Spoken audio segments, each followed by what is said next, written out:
Hi friends, welcome to Renuka Malathi Samayal. Today special காரப்பொடி போட்டு மிளகு குழம்பும் கோவக்காய் வறுவலும். வாங்க நம்ம எப்படி செய்யறதுன்னு வீடியோக்குள்ள போய் பார்க்கலாம். மீன் குழம்பு வைக்க சட்டி வச்சாச்சு. இப்போ நம்ம வந்து எண்ணெய் ஊத்திக்கலாம். எண்ணெய் விட்டுக்கலாமா? வாங்கம்மா 2 வெந்தயம் போட்டுக்கலாம். வடகம் போட்டுக்கலாமா?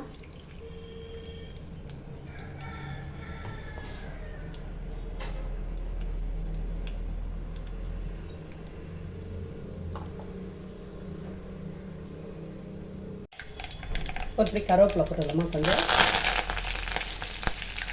பொடியாக அரிஞ்சு வச்சுக்கிறோமா? 2 வெங்காயம்,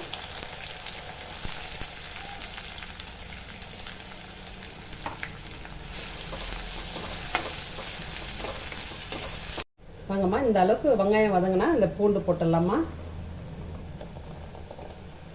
இந்த மிளகு பூண்டு குழம்புக்கு ஒரு 100 கிராம் பூண்டு போட்டால் நல்லா இருக்குமா காரப்பொடி மீனுக்கு.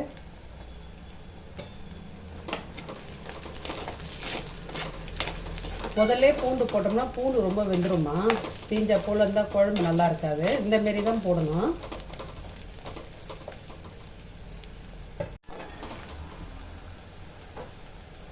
வாங்கம்மா பூண்டு வெங்காயம் நல்லா வதங்கிச்சு. தக்காளி போட்டுக்கலாம்.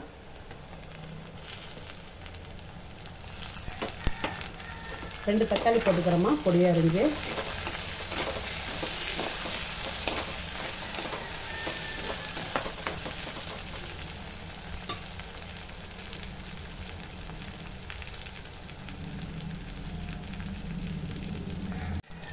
கொஞ்சம் உப்பு போட்டுக்கலாமா தக்காளி வதங்கிறதுக்கு.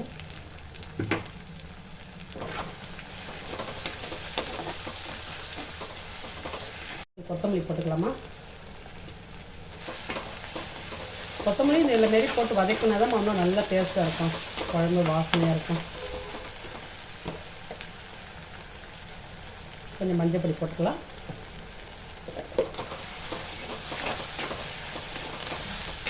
தக்காளி நல்லா குழம்பு வச்சு பாருமா.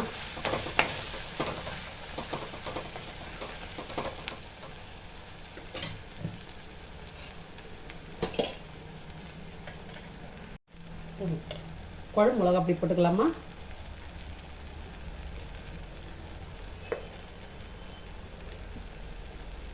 நாங்கள் 5 ஸ்பூன் போட்டுக்கிறோமா.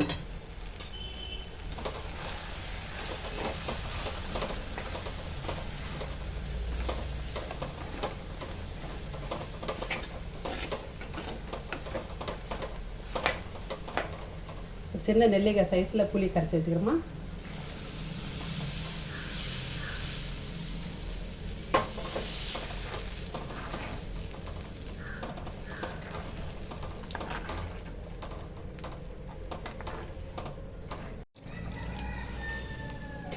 உப்பு போட்டுக்கலாமா? குழம்புக்கு தேவையான உப்பு போட்டேன், நீங்கள் அதை பார்த்து போட்டுக்கலாம்.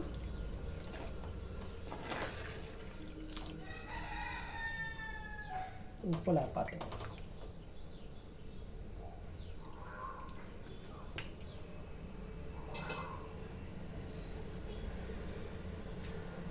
கொஞ்சம் உப்பு போட்டுக்கலாமா? ஆமாம் எல்லாம் ரெடி ஆகிடுச்சு. குழம்பு மூடி வைக்கலாம்.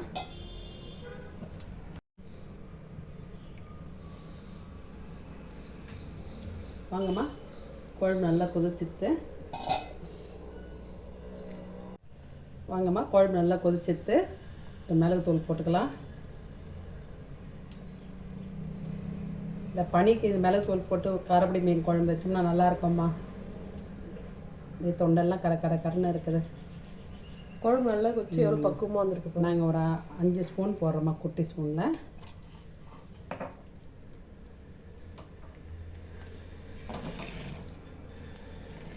எங்கள் மிளகாத்தூள் வந்து அவ்வளோ காரம் இருக்காதுமா, அதனால தான் ஒரு 5 ஸ்பூன் போட்டால். இன்னோட ஒரு ஸ்பூன் போடலாம் மிளகுத்தூள், நல்லா கலராக வரும்.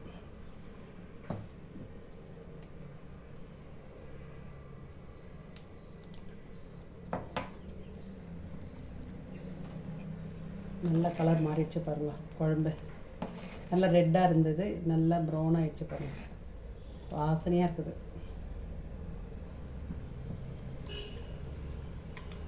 இப்போ மீனை போட்டுடலாமா. நல்லா கொதி வந்துச்சு. நாங்கள் 1/2 கிலோ மீனுக்கு தான்மா இந்த குழம்பு.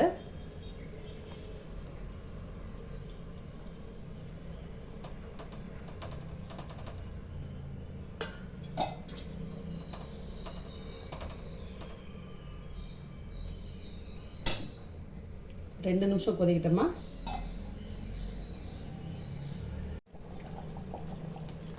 வாங்கம்மா, 10 நிமிஷம் ஆயிடுச்சு. மீன் போட்டு நல்லா சுண்டிச்சு. கலர்லாம் பாருங்கம்மா எப்படி வந்துடுது. கொஞ்சோண்டு கொத்தமல்லி போட்டு இறக்கிடலாம்.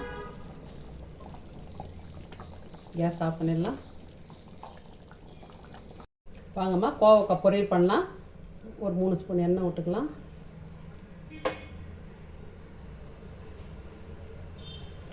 சீரகம் கருப்பு போட்டுக்கலாம்.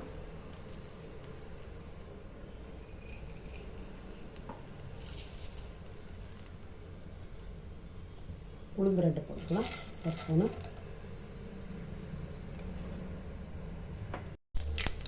பூண்டு போடலாம். அப்படியே வெங்காயம் வச்சுக்கிறோமா. 2 வெங்காயம்.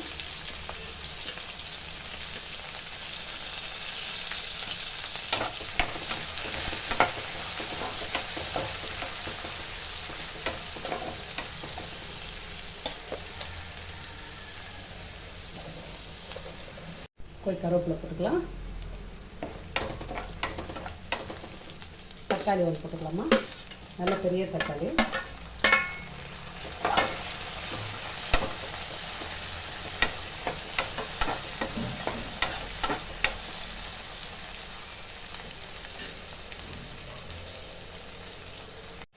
நல்லா வெங்காயம் தக்காளி வதங்கிட்டோன்னா 3/4 பாகம் கோவக்காய் போட்டுக்கலாம்.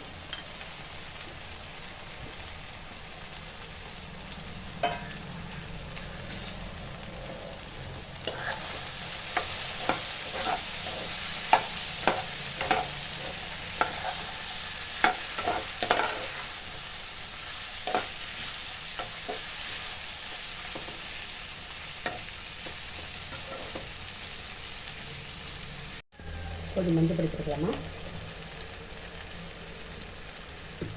1 ஸ்பூன் மிளகா பொடி போட்டுக்கலாம்.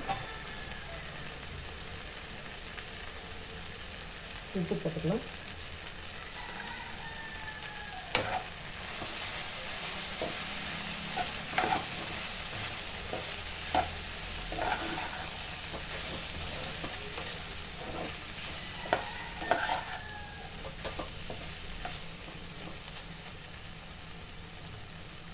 தண்ணி விட்டுக்கலாமா.